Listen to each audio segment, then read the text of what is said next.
Il est curieux de constater qu'il a fallu attendre presque le XXIe siècle pour qu'enfin paraissent sur la guerre de 39-45 des livres et des études traitant du rôle en Suisse des habitants, essentiellement des frontaliers, et plus particulièrement des agents du SR et des passeurs clandestins. Et ceci au moment où les acteurs de ces aventures deviennent de plus en plus rares. Ceux qui avaient 25 ans en 1940 en comptent 90 aujourd'hui. Et chaque mois, un témoin de ces événements meurt, et comme peu d'entre eux ont laissé des témoignages écrits de leurs activités, un chapitre de notre mémoire collective s'efface à tout jamais. C'est pour en conserver quelques traces que nous avons filmé et enregistré quelques-unes des aventures d'une filière franco-suisse de 1941 à 1944. La signification du mot inventeur est bien connue, mais sait-on que celui qui trouve un trésor, un objet perdu ou un gisement archéologique en est l'inventeur. C'est en ce sens que je suis l'inventeur de notre groupe de clandestins, car si je n'avais pas pris contact avec une famille française le 5 septembre 1941, rien de tout ce trésor de souvenirs n'aurait existé. C'est la gageure que nous tentons aujourd'hui, alors que, hors ma sœur et moi, tous les acteurs français de notre groupe ont disparu. 5 septembre 1941. Au pied de la Roche-Champion, la combe des Cives s'étend sous nos yeux, fermée au nord par les bois noirs qui masquent Châtel-Blanc, au sud par l'épaule haute qui domine Moret, une étroite route blanche en marque l'axe, escamotée parfois par un coin de bois, bordée de hameaux et de 2 villages, Bellefontaine et devant nous Chapelle-des-Bois, et des fermes, des chalets éparpillés dans les prés et les pâtures. Au fond du vallon, quelques tourbières rousses, à buissons rablés, petits sapins touffus hérissés d'aiguilles, bouleaux blancs déjà jaunissants, et la tranche brusque des coupes de tourbe où stagne une eau noire et morne, couveuse à moustiques et repère de grenouilles. À gauche, le lac des Mortes, fond de cuve sans écoulement, étale son eau lisse et gris-bleu, bordée de maisons croulantes et de pans de murs abattus, image d'un pays qui meurt d'anémie et d'abandon. La guerre n'y a même pas passé. Les hommes quittent cette terre sans électricité et sans avenir, aux horizons bouchés par les sapinières et la paroi rocheuse du Rizou, l'abandonnant aux vieux, aux encroutés tenaces, aux sans-espoir. La jeunesse s'en va par la cluse de Moret en une lente hémorragie. J'avais 22 ans, et pour la première fois depuis le début de la guerre, j'étais debout sur la roche, sur France, comme on dit chez nous, et je voyais un morceau de ce pays qui est pour beaucoup le pays des arts, de la culture et du goût, la patrie sentimentale.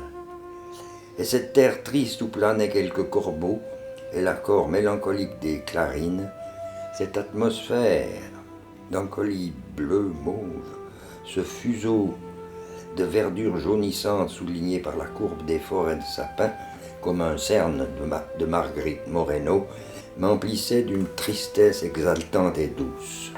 Ce tout petit pays symbolisait la France occupée, asservie et malheureuse. C'est beau le romantisme. J'aurais dû en rester là, trop fouiller l'image, on la décompose. Analyser égale décomposer, la langue et la chimie sont d'accord. Georges, mon copain, n'éprouvait à ce spectacle aucune envie de méditer.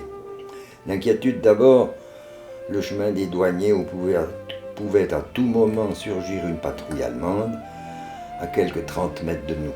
« Viens, rentrons, disait-il. C'est idiot de rester là, on a tout vu ce qu'on peut voir, le paysage n'a pas changé. » Je m'attardais, insouciant du risque trop hypothétique pour être réel, pour le plaisir aussi de voir grandir son impatience. Nous avons quitté notre abri, repassé la frontière, et repris le chemin qui nous ramenait à nos vélos. Nos bidons étaient vides, Il n'y avait pas de framboises dans le coin et les myrtilles n'étaient pas encore mûres. Nous nous en moquions d'ailleurs. La cueillette n'était pour nous qu'un prétexte, mais pas le même. Le sien, une belle balade dans la tranquillité des grands bois, une libre discussion entre copains, comme nous les aimions tant. Le mien, la possibilité de prendre contact avec ce pays défendu.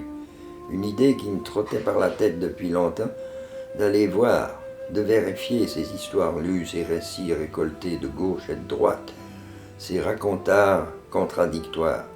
Savoir ce qui se passait à quelques kilomètres de nous me paraissait facile, en acceptant de courir un petit risque.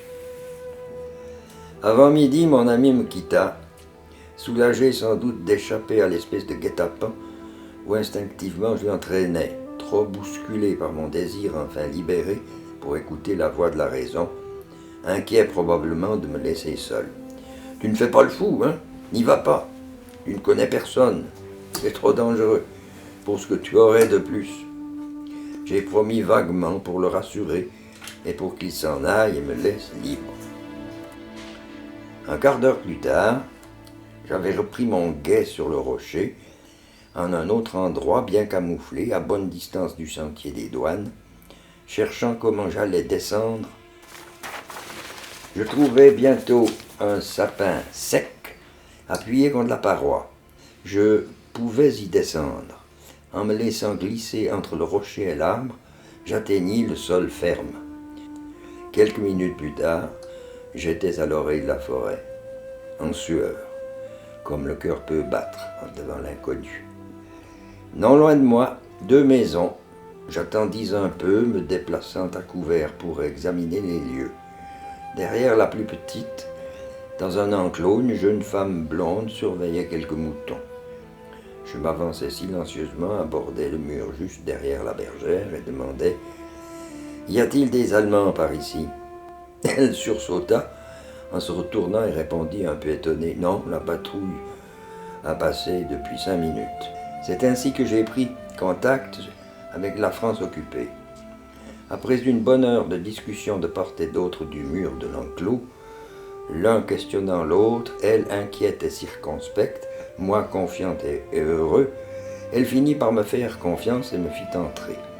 Je fus reçu dans une pièce cuisine triste par une vieille femme vêtue de noir de la tête aux pieds, Madame Cordier, plus vieille d'aspect que d'âge d'ailleurs.